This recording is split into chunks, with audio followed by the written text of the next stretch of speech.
Section 5.4, we're going to introduce polynomials. You might recognize part of this word.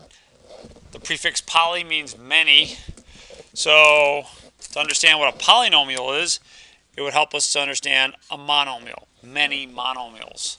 So let's work on the definition of a monomial. Monomials are terms that look like this. A times x to the n power. A can be any number. It's your coefficient. And x is your variable.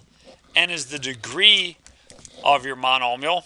A couple restrictions. N has to be a positive integer. So those are numbers like what we see here. 0, 1, 2, 3, etc. Those are your integers. And here would be some examples of some monomial terms. It's when you start combining monomial terms that you get other things. So a binomial is a combination of two monomial terms. By combination, I mean add or subtract, sum or difference. What do you think a trinomial would be? Trinomial is a sum or difference of, someone go out on a limb, three monomial terms. So a couple examples here. We could have 3x squared minus 5. That would be a binomial. 5x cubed plus 4x minus 7. Oops, that's not a binomial. That would be over here, right? That's a trinomial. So it'd be three terms. Now after we get past 3, we get kind of bored saying all these different prefixes. I mean, you can go quadrinomial, quintinomial, hexanomial, etc. But after 3, we just pretty much call them polynomials. So monomial, binomial, trinomial, and then polynomial for everything after that. Your polynomials have degrees that are determined by the highest degree of any of its monomial terms. So for instance, here's a polynomial. Typically speaking, we would rewrite this in descending order. So descending order of what? Descending order of the monomial terms based on their exponents. So I'd start out with negative 5x to the 7th, and then plus 6x to the 4th, plus 2x cubed, minus 3x, plus 9. So you're writing it in descending order. The reason you do that is because that leading term here really indicates a lot about the nature of this polynomial. You can judge its shape, etc., based on that leading term. Now, the question is, what's the degree of this polynomial? Well, look at the leading term. Look at the term, the monomial with the highest degree. What is that highest degree? 7. So that's the degree of this polynomial. What you don't do is you don't add up the exponents. It's just the highest one. It's all that it is there. Let's take a couple more here. A couple quick ones from the book. So the question is for you to determine what you're looking at. Problem number 18 is 3y minus 5. Problem number 24 is 12z to the 4th. And backing up a step to problem number 22, 3/5 x to the 4th minus 2/5 x to the 3rd plus 3/5 x minus 1. And what we're asked to determine here is what you're looking at. That is, classify these as either a monomial, binomial, trinomial, or none of these. And I gotta admit that I'm not really a big fan of the way they ran this question because of the last one, the none of these option. Let's kind of buzz through this real quick. What's the first one? This one, 2 terms, that's a binomial. Good. Jenna, how about the next one? A monomial. There's just 1 term there. And the last one gets a little tricky. What's the last one? What should I put for the last one? Well, let's see. We got 1, 2, 3, 4 terms, 4 monomials. I mean, your instinct might say polynomial, but that's not one of the choices. That's why I don't like this question too much. The correct answer is none of these. Although, I kind of like, want to answer polynomial. And that's what this is. Polynomials are amazingly flexible. They can do a lot of work. Back in the 50s, before you had computers and calculators that were quite so ubiquitous, they used to do a lot of modeling. They still do, but I don't think as much with polynomials. Let me show you what I mean here. Does anyone recognize this bridge? Mackinac Bridge. So I can kind of model that with the right polynomial. Now this one doesn't quite fit right, but then I can make an adjustment on that. Make it open a little wider. Make it open a little wider still. And now I get a pretty good fit. So this polynomial really models the shape of the cables that you see in a suspension bridge. It'd be a more exact fit if this picture was a little bit more centered. It's not quite perfect, but in any case, lots of good applications for them. I'm not sure we're going to get to too many of those. You guys aren't really a big fan of word problems, I understand that. But let's work on evaluating polynomials. So we'll start with problem number 50.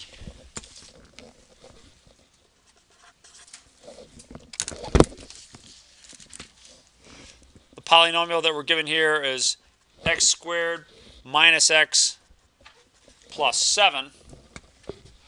And we're asked to evaluate this at a couple places. We're asked to evaluate it at x equals 6 and x equals -2. So I'll tell you what. I'll do one of these and let you do the other one. Let's do at x equals 6 together. Now when you're evaluating a polynomial at a specific spot, really what's going on is that you're putting in that value of x everywhere you have a variable here. So I have to square it, then subtract it, and then add 7. So 6 squared minus 6 plus 7.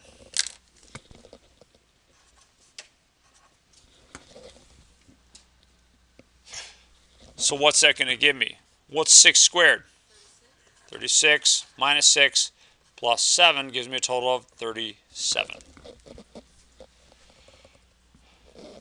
You try one at x equals -2.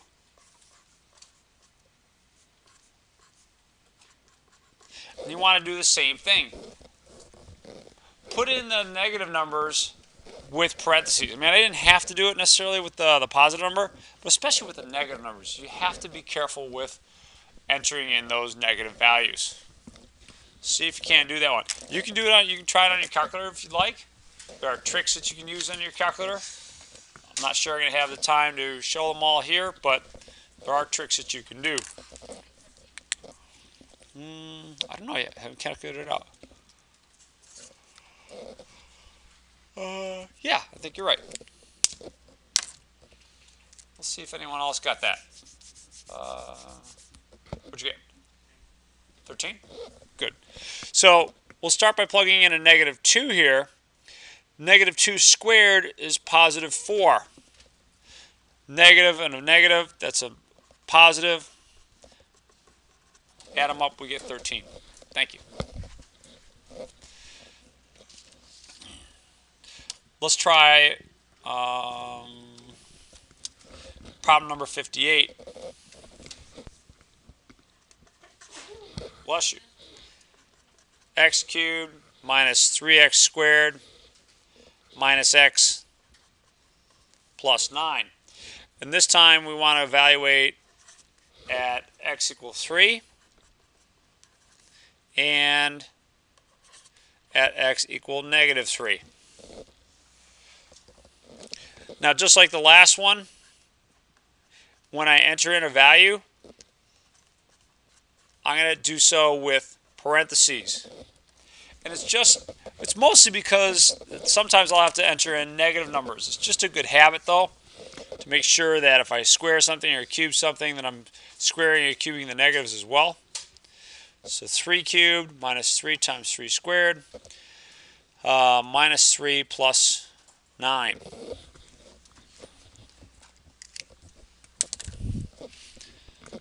Three cubed is 27. Minus 3 times 9 is minus 27 again. Minus 3 plus 9. I'm getting 6.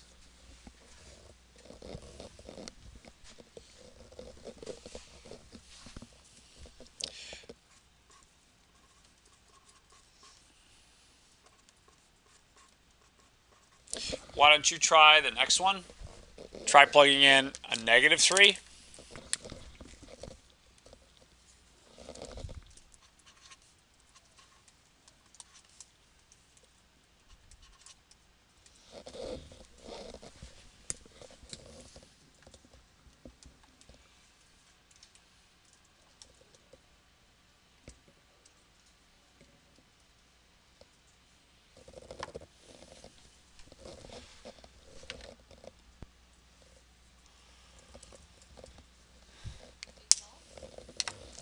I haven't done this one out yet. Don't know.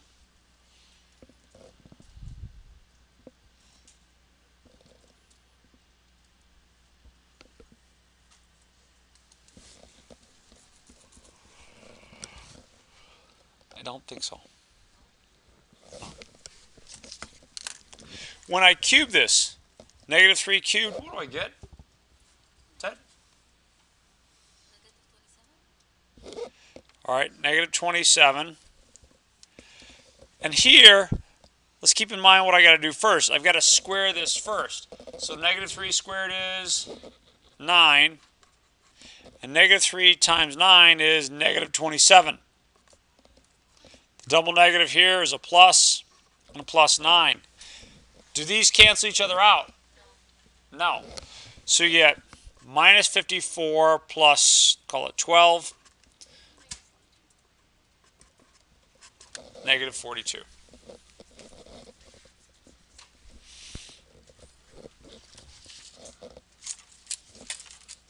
Okay. So I showed you a polynomial earlier where we were able to manipulate the polynomial to make it look like the Mackinac Bridge. Let's take a look at a couple problems from the book. Problem number 70, y equals x squared minus 4.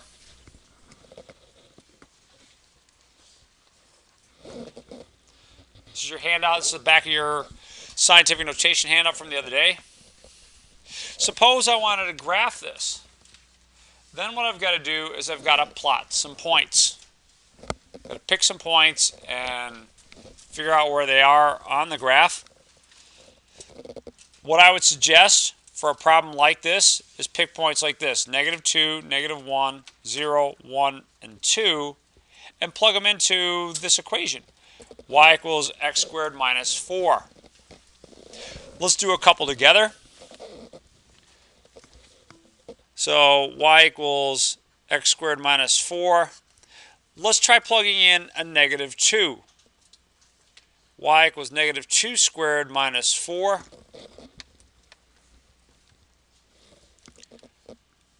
Notice that I plugged that in with parentheses. When I square negative 2, what do I get? Positive 4. Please make sure you plug in that with parentheses.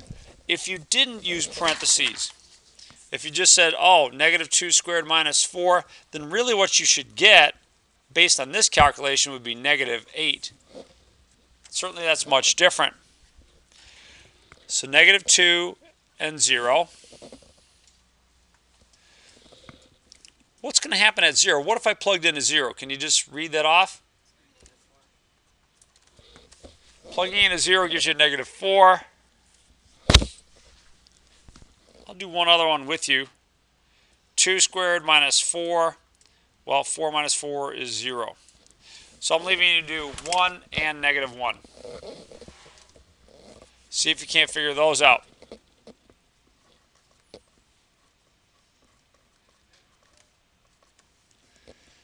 No, it wouldn't be, but I appreciate your effort.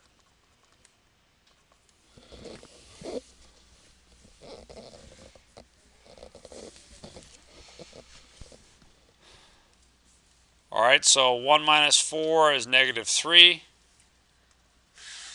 And 1 minus 4 is also negative 3. So a couple things happening there. Both of them get negative 3. Let's graph this and see what it looks like overall. I'll have a point at negative 2 and 0. Another point at negative 1 and negative 3. 0, negative 4. 1 and negative 3. And 2 and 0. The shape that I get is kind of the one that I showed you that matches the Mackinac Bridge. It's a parabola. We're going to play connect the dots in a nice smooth way.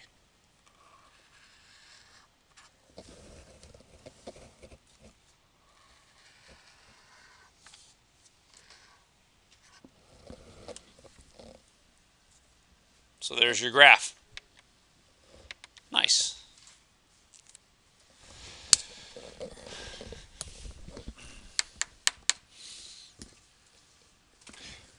Are we okay with what we graphed in problem 70 here? Yes, sir. So do we have to draw it like that, or is it fine to draw it with a straight line? No, it's a great question. It's not fine to draw it with a straight line. Parabolas are smooth.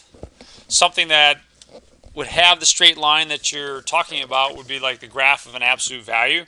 If I looked at y equals the absolute value of x minus 2, say, I could plot points here, x and y,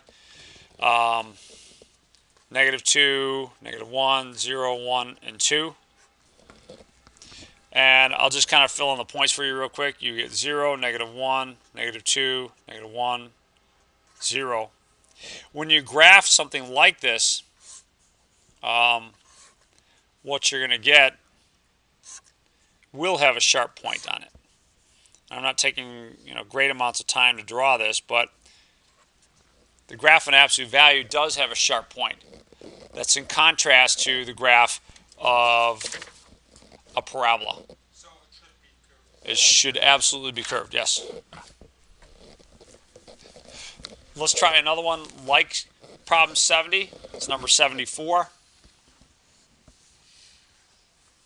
This time our function is y equals negative 2x squared plus 2.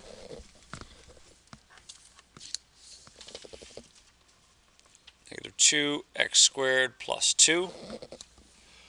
We're going to do the same thing here that we did just a moment ago, and that is plot a bunch of different points. Let me suggest that we evaluate the function at the same 5 points, negative 2, negative 1, 0, 1, and 2. If I wanted you to evaluate it at some other points, I would tell you where I want your polynomial evaluated. For now, we just got a little bit of work to do. Maybe we'll do the first one together. So I'm going to squeeze that in over here. Y equals negative 2 times negative 2 squared plus 2. You have to work through your order of operations carefully. What am I going to do first? Power. Good. There's nothing to do in the parentheses. So after parentheses comes exponents. Please excuse my dear Aunt Shaniqua, right? So negative 2 squared is positive 4. Positive 4 times negative 2 is negative 8, plus 2 is negative 6. So negative 2 and negative 6.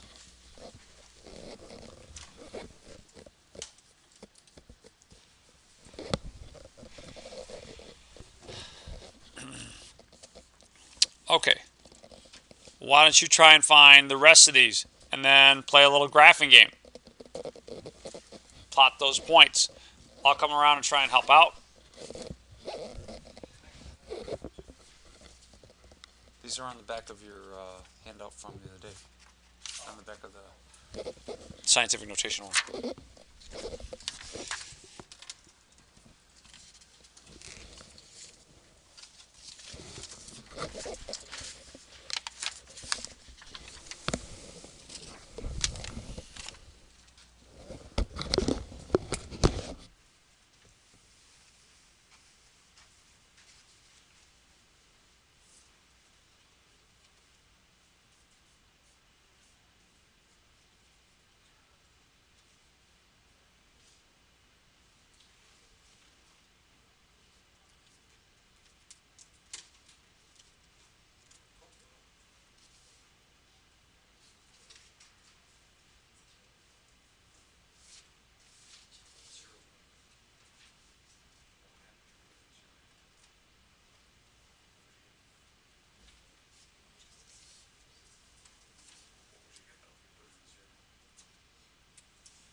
Pencil first. Yeah.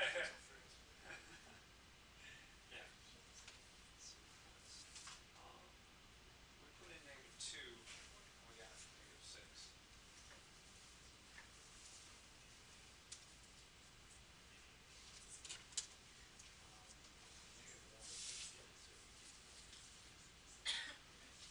Okay.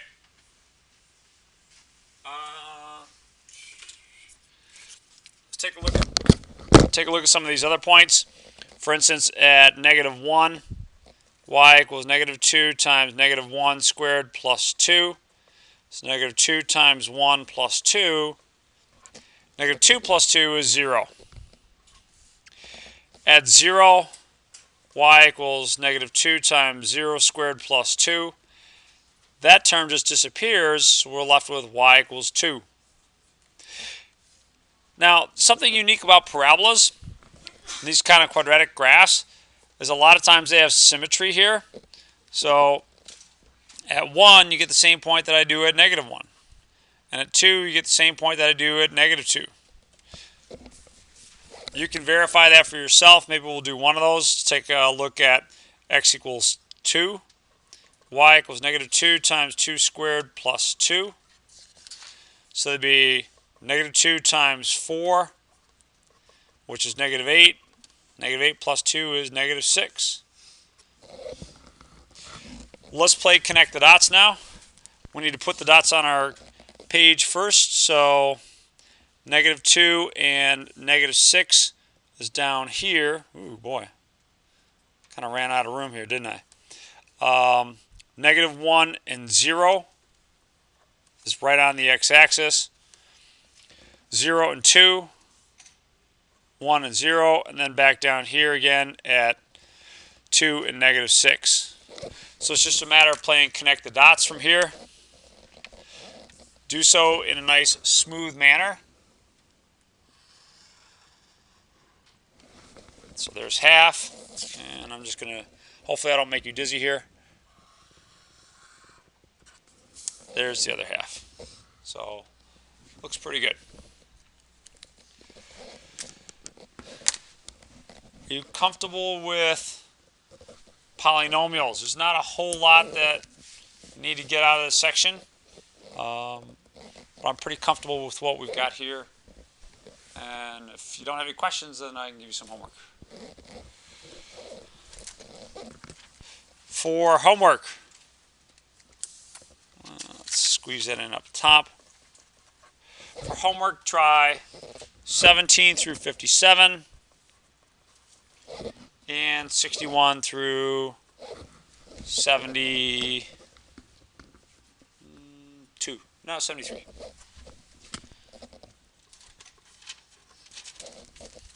And that's section 5.4.